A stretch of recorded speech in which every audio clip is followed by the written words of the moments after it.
नमस्कार दोस्तों, आप सभी का स्वागत है हमारे YouTube चैनल मान्या लाल किताब रेमेडीज में। आज मैं आपके साथ बात करने जा रहा हूं मेष राशि के बारे में और आज का मुख्य टॉपिक होगा मई 2025 का महीना मेष राशि के जातकों के लिए कैसा रहेगा। ग्रहों का जो बड़ा परिवर्तन इस महीने होगा उसका कैसा प्रभाव आप लोगों के कारोबार के ऊपर रहेगा। अगर आप अपना बिजनेस करते हैं तो वहां पर स्थितियां कैसी रहेंगी, अगर आप नौकरी करते हैं तो वहां पे आपका परफॉर्मेंस कैसा रहेगा, आपकी सेहत कैसी रहेगी, आपके करियर को लेकर ये जो टाइम है वो कैसा रहने वाला है। अगर आप स्टूडेंट हैं तो आपकी शिक्षा को लेकर, आपकी हायर एजुकेशन को लेकर टाइम कैसा रहेगा, आपके कॉम्पिटिशन्स को लेकर टाइम कैसा रहेगा, वहीं आपकी मैरिड लाइफ, आपकी लव लाइफ को लेकर टाइम कैसा रहेगा। और अगर आप विदेश जाना चाहते हैं या विदेश में रहते हैं तो इन तमाम पक्षों के ऊपर आपके लिए बहुत ही जरूरी इंफॉर्मेशन लेकर आया हूं। सो किसी भी पार्ट को आप स्किप मत करना दोस्तों। ये जो जानकारी होती है ये बड़ी मेहनत के पश्चात ही हम आपके लिए अपलोड करते हैं ताकि आप आने वाले कल के लिए अपना मार्गदर्शन ले सकें। अगर तो ग्रह गोचर आपका फेवर करते हैं तब भी हम आपको कहते हैं कि आप लोग आगे बढ़िए, ये समय आप लोगों को बहुत अच्छा लेकर आया है आपके लिए टाइम। लेकिन अगर कोई ग्रह किसी खराब भाव में बैठ जाए तो उससे भी हम आपको अवेयर करवा देते हैं, जागृत करवा देते हैं कि इन चीजों से थोड़ा सा अपना बचाव करके चलना। और सही मायने में दोस्तों यही ज्योतिष शास्त्र का नियम है कि आने वाले कल में आप लोगों को बताना।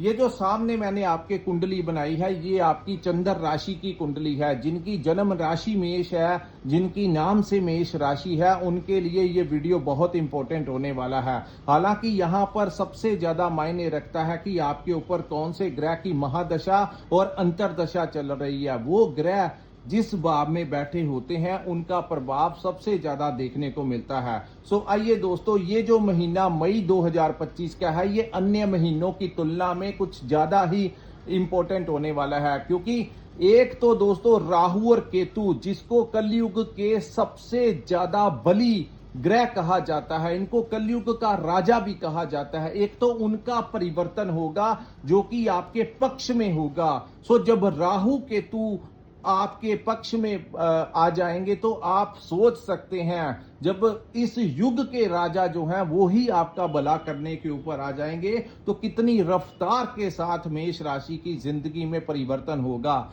दूसरा, हमारी मैनेजमेंट के कारक, हमारे ज्ञान के कारक, हमारे धन के कारक जो देव गुरु बृहस्पति हैं उनका गोचर भी इसी महीने में होगा। और शनि जो है इनका गोचर हालांकि 29 मार्च 2025 को हुआ था, लेकिन हमने आपको उस समय भी यही बताया था कि शनि जब किसी भाव में जाते हैं तो सीधी चाल चलने में 1 से 1.5 महीने का समय ले लेते हैं। सो इनकी जो इफेक्ट होगा शनि का वो भी आपको मई के महीने में दिखना शुरू हो जाएगा। सो आइए जानते हैं दोस्तों मई का महीना आपकी किस्मत के सितारे कैसा समय लेकर आए हैं। ये जो सामने आपके कुंडली बनाई है इसमें दोस्तों यहां पर आपके जो फर्स्ट हाउस है यहां पर सूर्य बैठे रहेंगे और सूर्य का गोचर 13 मई 2025 तक सूर्य उच्च के होकर आपके लगन के भाव में बैठे रहेंगे। उसके बाद सूर्य जो है वो अपना भाव परिवर्तन कर जाएंगे। 14 मई को देवगुरु बृहस्पति आपके सेकंड हाउस को छोड़कर आपके थर्ड हाउस में चले जाएंगे। 7 मई को बुध अपनी नीच राशि मीन से निकलकर आपके लगन भाव में आ जाएंगे। सो ग्रहों का जो ट्रांजिट हो रहा है ये आपके काफी फायदेमंद होगा, आपके काफी अनुकूल होगा। लेकिन आपकी राशि के स्वामी मंगल जो है ये नीच अवस्था में इस महीने बैठे रहेंगे, जो कि चतुर्थ भाव में बैठे रहेंगे। उसके पश्चात दोस्तों हालांकि राहु और केतु का जो परिवर्तन होगा वो 18 मई 2025 को होगा। लेकिन ये दोनों ऐसे ग्रह हैं, जैसे शनि के बारे में कहा जाता है कि वो जब आते हैं तो 1-1.5 महीना लगा देते हैं अपना बल पकड़ने में, अपनी चाल पकड़ने में। लेकिन राहु और केतु ऐसे ग्रह हैं जो 10-15 दिन पहले से ही अपना असर दिखाना शुरू कर देते हैं, अपना प्रभाव देना शुरू कर देते हैं। सो इसीलिए हमने इनके गोचर के बारे में, ये जो अफेक्ट इनका प्रभाव होगा ये चढ़ती मई के समय पहले हफ्ते से ही आपको दिखना शुरू हो जाएगा। सो दोस्तों, क्या क्या इफेक्ट होंगे, आइए उसके ऊपर बात करते हैं। दोस्तों, लगन भाव में सूर्य बैठे रहेंगे। सूर्य जो है जब भी लगन भाव में बैठते हैं तो आपको वो बहुत ज्यादा तेज देंगे। यहां पर सूर्य का पक्का भाव होता है। So middle of the month तक सूर्य भगवान आप लोगों की भाग्य में आ रही रुकावटें दूर करेंगे। अगर आप कोई सरकारी काम करते हैं तो उसमें आपको बड़ा जबरदस्त लाभ सूर्य देंगे। और जिन लोगों का कोई सरकारी डिपार्टमेंट में कोई काम अटका हुआ है, उन लोगों को प्रयास करना चाहिए, खास करके मिडल ऑफ द मंथ से पहले पहले, यानी कि सूर्य का गोचर जब हो जाएगा उससे पहले, जब तक सूर्य लगन भाव में रहेंगे, आप लोगों को, जो लोग राजनीति में जुड़े हैं, उन लोगों को कोई बड़ा डेजिग्नेशन मिल सकता है। जो लोग सरकारी नौकरी करते हैं उन लोगों का प्रमोशन करवा सकते हैं। आप लोगों का इज्जत मान रेपुटेशन जो है समाज में बढ़ेगा। हो सकता है कि कहीं पर आप लोगों को कोई ऑनर किया जाए। तो इस सूर्य का प्रभाव जो होगा वो मेष राशि वालों के लिए अति उत्तम इस महीने होगा। उसके बाद बुध भी जो है, राजकुमार बुध भी आपके लगन भाव में आ जाएंगे। सो प्लानिंग को लेकर ये टाइम बहुत जबरदस्त रहने वाला है। आपके दिमाग में डिप्लोमेटिक तरीके से आप अपने सारे कार्यों को करते हुए नजर आएंगे। बुध का लगन भाव में बैठना कहीं ना कहीं आपकी बुद्धि में आने, चाहे आप अपना कोई व्यापार करते हैं, चाहे आप कहीं पर नौकरी करते हैं, तो आपका जो दिमाग होगा वो बड़ा डिप्लोमेटिक तरीके से अपने काम काजों को आप हैंडल करते हुए, टैकल करते हुए नजर आएंगे। सो ये समय आप लोगों के लिए बहुत अच्छा रहेगा। कम्युनिकेशन के क्षेत्र में आप लोगों को बड़ा लाभ होगा। जो लोग कोचिंग सेंटर चलाते हैं, ट्रेडिंग का काम करते हैं, कंसल्टेंसी देते हैं, ट्रेडिंग करते हैं, इन लोगों को बहुत फायदा होगा इस महीने। ऑनलाइन काम करने वालों को, इंपोर्ट एक्सपोर्ट का काम करने वालों को, जो लोग किसी भी प्रकार से विदेशी भाव के साथ जुड़े हुए हैं, जिनका सोर्स ऑफ इनकम किसी भी विदेशी भाव के साथ है, वो किसी भी जरिए के साथ है, उन लोगों को विदेश से भी इस महीने बड़ा अच्छा खासा लाभ होता हुआ दिखाई दे रहा है। सो यहां पर मैं आपको एडवाइस करूंगा, अगर आपका कोई भी कार्य रुका हुआ है, 7 तारीख के पश्चात आप अगर प्रयास करेंगे तो आपको आपके ग्रहों का बड़ा जबरदस्त सपोर्ट मिलता हुआ नजर आ रहा है। उसके बाद दोस्तों, सूर्य जो है वो आपके सेकंड हाउस में चले जाएंगे, जिसको हमारे कुटुंब का भाव कहा जाता है, जिसको हमारे धन का भाव कहा जाता है, जिसको हमारी वाणी का भाव कहा जाता है। सो आपके धन में तो वृद्धि वो करवाएंगे ही करवाएंगे। कम्युनिकेशन के जरिए आप अपने कामों को अंजाम देते हुए नजर आएंगे। आपका कहीं फंसा हुआ धन है तो आप इस महीने प्रयास कीजिए। ग्रहों के प्रभाव के कारण आपको वहां से पैसा मिलने के बहुत ज्यादा चांसेस दिखाई दे रहे हैं। दूसरा, यहां पर क्योंकि ये कुटुंब का भाव भी है, तो कुटुंब जो होता है हमारा परिवार का भाव होता है। जब सूर्य यहां पर गोचर करेंगे तो दोस्तों, सूर्य जो है वो अग्नि तत्व के ग्रह हैं, तो यहां पर ऐसी अवस्था, आपकी वाणी में थोड़ी सी उग्रता वो लेकर आ सकते हैं, आपकी वाणी में थोड़ी कठोरता लेकर आ सकते हैं, जिसके कारण आपके अपने परिवार वालों के साथ थोड़े जो आपके रिलेशन है उसमें थोड़ी सी दिक्कत आ सकती है। हो सकता है कि आप कहना कुछ चाहते हो लेकिन कुछ उग्रता के कारण आप कुछ और ही कह जाएं, जिसके कारण आपके परिवार वालों को ऐसा लगेगा जैसे आप बड़ी ईगो के साथ बात कर रहे हो। आप अपने परिवार वालों के लिए बहुत कार्य करते हुए नजर आएंगे, अपनी जिम्मेवारियों पर खरे उतरते नजर आएंगे, उनके लिए भागदौड़ करते हुए नजर आएंगे, लेकिन कहीं ना कहीं आपके परिवार में कुछ ना कुछ मनमुटाव हो सकता है। सो बेहतर रहेगा कि आप लोग थोड़ा सा कंट्रोल करके रखना। सामने वाले से जब बात करेंगे तो जैसी भी स्थिति हो आपको थोड़ा पोलाइटली वे में बात करनी होगी, अन्यथा आपके रिलेशन जो है वो खराब हो सकते हैं। उसके बाद हम बात करेंगे दोस्तों आपके देवगुरु बृहस्पति के बारे में। गुरु जो है वो इस महीने आपके 14 मई 2025 को आपके 3rd हाउस में चले जाएंगे। दोस्तों पिछले एक वर्ष से गुरु आपके सेकंड हाउस में बैठे हुए थे, जिसके कारण आपके पास पैसा आ तो रहा था लेकिन वो टिक नहीं पा रहा था। आपके पास धन कमाया, चाहे आप अपना व्यापार करते थे, बिजनेस करते थे, आपने देखा होगा कि आपकी सेविंग जो थी वो नहीं हो पा रही थी, जिसका मुख्य कारण था कि गुरु जब भी धन के भाव में आते हैं तो वहां पर वो उस भाव से संबंधित दिक्कतें देते हैं। गुरु का पंचम भाव में आना, गुरु का धन भाव में आना और गुरु का भाग्य भाव में आना थोड़ा संघर्ष जो है होता है वो ज्यादा बढ़ा देते हैं। सो पैसा आया, धन कमाया, लेकिन कुछ ईएमआई इसमें चला गया, कुछ आपने जो कर्ज वगैरह लिया था उसमें चला गया, या अननेसेसरी खर्चों के ऊपर आपका पिछले वर्ष जो आपकी इनकम हुई वो कहीं ना कहीं आपकी सेविंग वो नहीं आप कर पाए। सो ये बेहतर परिवर्तन होगा जब गुरु इस भाव को छोड़ के तीसरे भाव में आ जाएंगे, तो आपकी सेविंग होनी जो है वो धीरे धीरे स्टार्ट हो जाएगी। उसके बाद गुरु का तीसरे भाव में आना कहीं ना कहीं आपके साहस और पराक्रम में वृद्धि करेगा। आप अपने पेंडिंग कार्य को अधूरा नहीं छोड़ेंगे। हालांकि इसके ऊपर हम पूरी वीडियो डिटेल में बनाएंगे, क्योंकि शॉर्ट में मैं ज्यादा लंबा गुरु के बारे में, क्योंकि इसकी दृष्टियां होती हैं, उन दृष्टियों के भी मायने होते हैं, तो वीडियो बहुत लंबा हो जाएगा। सो अकेला गुरु का परिवर्तन मेष राशि वालों के लिए कैसा रहेगा, इसके ऊपर हम पूरी वीडियो डिटेल में ही बना देंगे। तो फिलहाल आप लोगों को आपके दोस्तों मित्रों का सपोर्ट यहां पर मिलता हुआ दिखाई देगा, और कहीं ना कहीं आप लोगों का साहस और पराक्रम अपने कार्य काज को लेकर बढ़ेगा। उसके पश्चात हम बात करते हैं गुरु की दृष्टि जो है आपके भाग्य भाव के ऊपर पड़ने से आपके भाग्य में आ रही रुकावटें दूर होंगी, आपको अपने पिता का सपोर्ट मिलेगा, आपको अपने गुरुजनों का सपोर्ट मिलेगा। सो ये बहुत बेहतर जो है परिवर्तन आप लोगों के लिए होगा। उसके बाद हम बात करेंगे दोस्तों मंगल ग्रह के बारे में। आपकी राशि के स्वामी का चतुर्थ भाव में बैठना, इस भाव में बैठने से आपकी माता की हेल्थ को लेकर कोई समस्या आ सकती है, उनके मेडिकल ट्रीटमेंट के ऊपर आपको खर्च करना पड़ सकता है।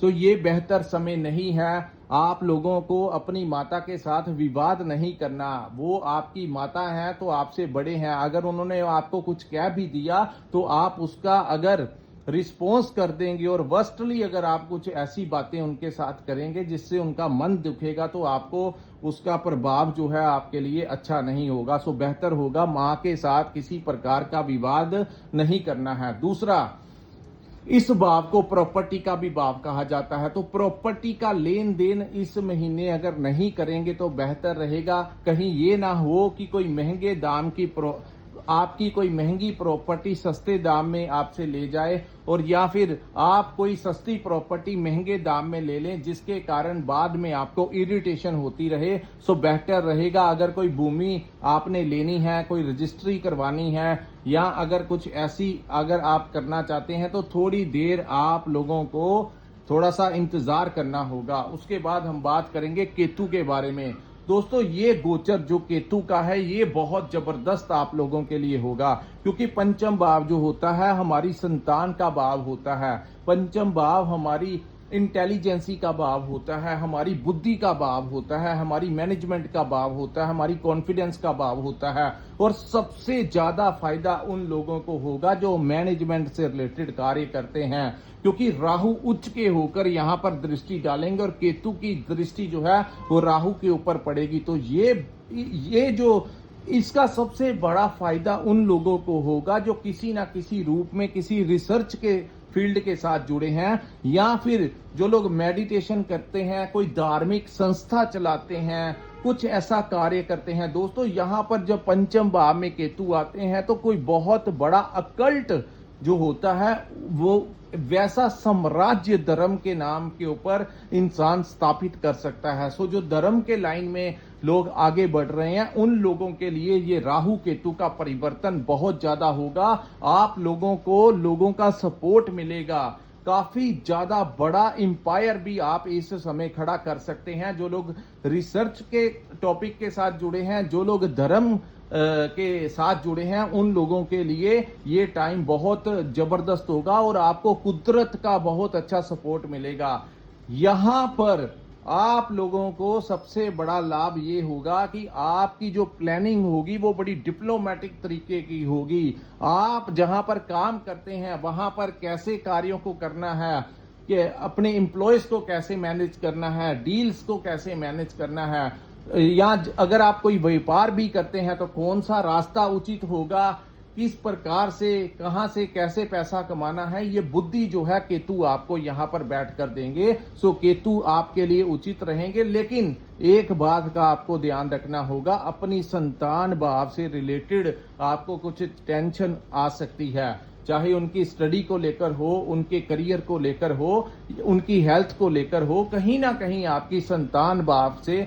दोस्तों वो कहते हैं ना, ईश्वर हर तरफ से इंसान को खुश नहीं कर सकता, कुछ ना कुछ कमी जो होती है वो जिंदगी में चलती ही रहती है। जब सब कुछ ठीक होता है तो पैसा नहीं आता, जब पैसा आता है बिजनेस अच्छा चलता है, व्यापार अच्छा चलता है, नौकरी में प्रमोशन मिलता है, चारों तरफ से खुशियां आती हैं, तो कहीं ना कुछ कमी जो है वो ईश्वर इसीलिए देते हैं कि इंसान अपने आप को भगवान ना समझने लगे। सो यहाँ पर संतान भाव से रिलेटेड कोई समस्या केतु यहाँ पर दे सकते हैं, और लव लाइफ से रिलेटेड भी आप लोगों को ऐसी समस्या का सामना करना पड़ सकता है। तो थोड़ा सा लव लाइफ को लेकर जो लोग लंबे रिलेशन में चल रहे हैं उन लोगों को चाहिए कोई ऐसी बात अपने लव पार्टनर के साथ मत करना, अन्यथा आपका रिलेशन जो है यहाँ पर वो खराब करवा सकते हैं।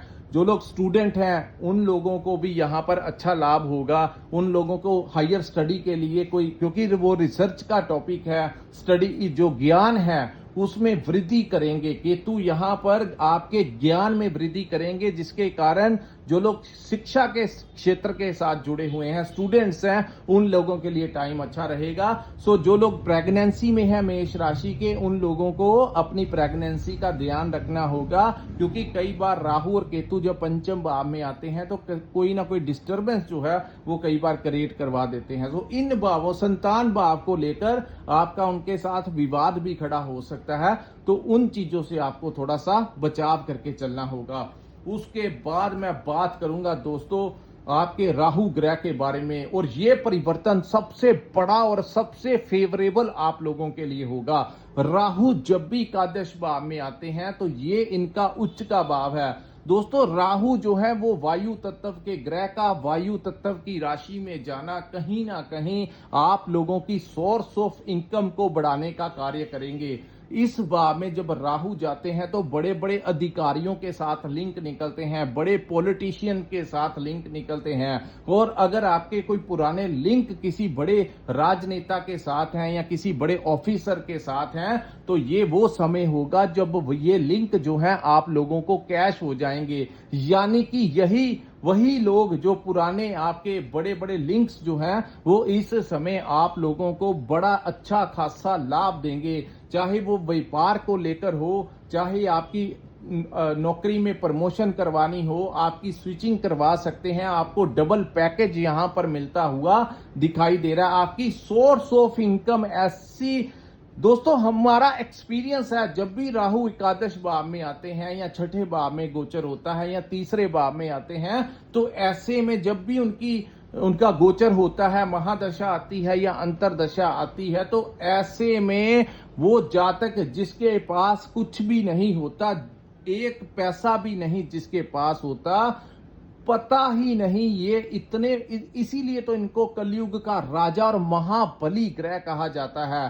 सूर्य जिस ग्रह के साथ बैठते हैं उसको अस्त कर देते हैं, सूर्य को ग्रहों का राजा कहा जाता है, लेकिन राहु जब सूर्य के साथ बैठते हैं तो वो सूर्य को ही ग्रहण लगा देते हैं। सो इतना बली अगर कोई ग्रह है तो वो राहु है। सो राहु का आपका फेवर करना, आप लोगों की सोर्स ऑफ इनकम बढ़ेगी। अगर आप कोई काम करते हैं उससे हटके भी आप कोई साइड बिजनेस की जो प्लानिंग आपकी चल रही है वो इसी समय इंप्लीमेंट हो जाएगी। अगर आप नौकरी करते हैं और आप चाहते हैं कि आपकी सैलरी बढ़ जाए या आपको किसी अन्य स्रोत से भी पैसा आए, तो ये समय होगा। अगर आपके दिमाग में कोई साइड बिजनेस चल रहा है या कोई इन्वेस्टमेंट को लेकर कुछ प्लानिंग आप लोगों की चल रही है, तो वो चीजें जो हैं इस समय इंप्लीमेंट होती हुई दिखाई देंगी। और इसके ऊपर हम अलग से जो है टॉपिक के ऊपर वीडियो बनाएंगे, क्योंकि इस वीडियो के जरिए मैं राहु जितने फायदे देगा उसके बारे में मैं ज्यादा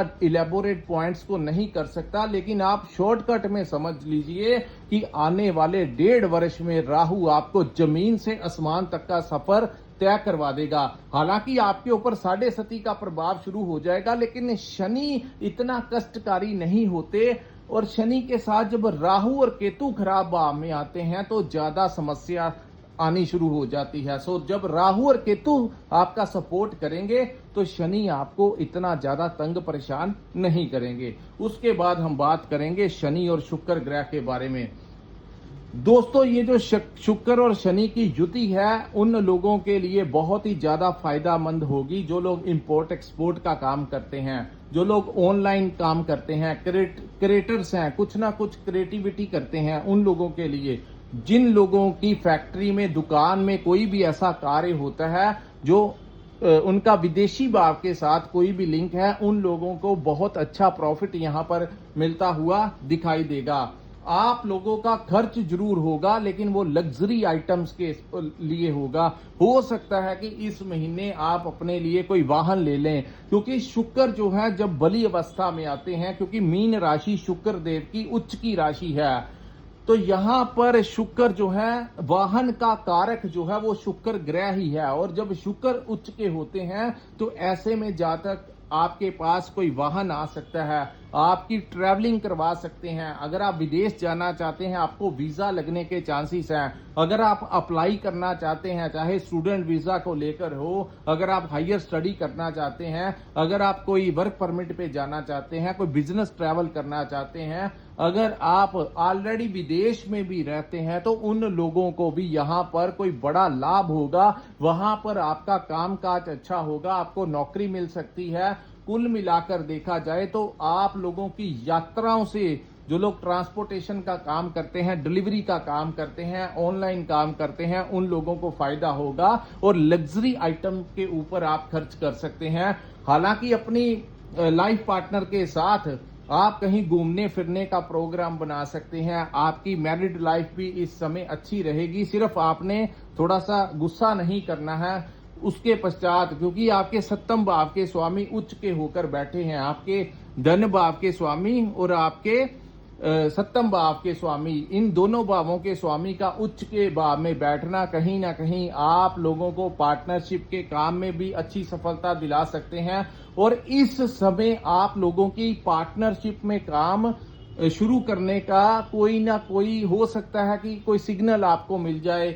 अगर आप लंबे समय से किसी के साथ कमिट करके बैठे हैं कि हम दोनों पार्टनरशिप में काम करेंगे, तो ये वो समय होगा जब अचानक से ही ऐसे योग बन जाएंगे जिससे कि आप लोगों का अचानक से ही पार्टनरशिप में काम, और जो लोग पुराना लंबे समय से पार्टनरशिप का काम कर रहे हैं उन लोगों को अच्छी खासी सफलता, अच्छा खासा प्रॉफिट इस समय मिलता हुआ नजर आ रहा है। जिन लोगों ने शेयर मार्केट में इन्वेस्टमेंट किया हुआ है उन लोगों को भी यहां पर अच्छा फायदा मिलता हुआ नजर आ रहा है। करियर को लेकर अच्छी अपॉर्चुनिटीज इस समय नजर आएंगी। और किस जगह पर इन्वेस्टमेंट करना है, शॉर्ट टर्म में करना है कि लॉन्ग टर्म में करना है, ये अपने आप वो बुद्धि आप लोगों को, वो ज्ञान आप लोगों को ये ग्रह दिख देंगे, जिसके कारण आप उसी जगह पर इन्वेस्ट करेंगे जहां से आप लोगों को लाभ मिलता हुआ दिखाई देगा। सो दोस्तों, ओवरऑल देखा जाए तो ग्रहों का बहुत बड़ा सपोर्ट आप लोगों को मई के महीने में मिलता हुआ दिखाई दे रहा है। सिर्फ किन चीजों को अवॉइड करना है, अपनी संतान के साथ कोई विवाद नहीं करना, प्रेगनेंसी वाले को थोड़ा सा ध्यान रखना होगा, अपने कुटुंब में अपनी वाणी का ध्यान रखना, और कहीं ना कहीं आप लोग जब भी किसी से बात करें तो सामने वाले को ऐसा नहीं लगना चाहिए कि आप बहुत ईगो के साथ बात करते हैं। तो ऐसे में ऐसी सिचुएशंस जो हैं आप लोगों के समक्ष पैदा हो सकती हैं। सो ज्योतिष के अनुसार जो गाइडेंस मैंने आपको दी है ये आप लोगों के लिए परफेक्ट गाइडेंस है। सो दोस्तों, अगर आपको ये वीडियो हमारा अच्छा लगा हो तो कृपया इस वीडियो को लाइक कीजिए, हमारे चैनल को सब्सक्राइब कीजिए और नीचे कमेंट सेक्शन में कमेंट करके जरूर बताइए कि आपको वीडियो कैसा लगा। और जिन जातकों ने अपनी कुंडली का विश्लेषण करवाना होगा, स्क्रीन के ऊपर जो नंबर दिया है वहां पर आप हमारे साथ संपर्क करके अपनी कुंडली का पूर्ण विश्लेषण करवा सकते हैं। इसी के साथ इस वीडियो को मैं विराम लगाता हूं। नमस्कार, जय माता दी।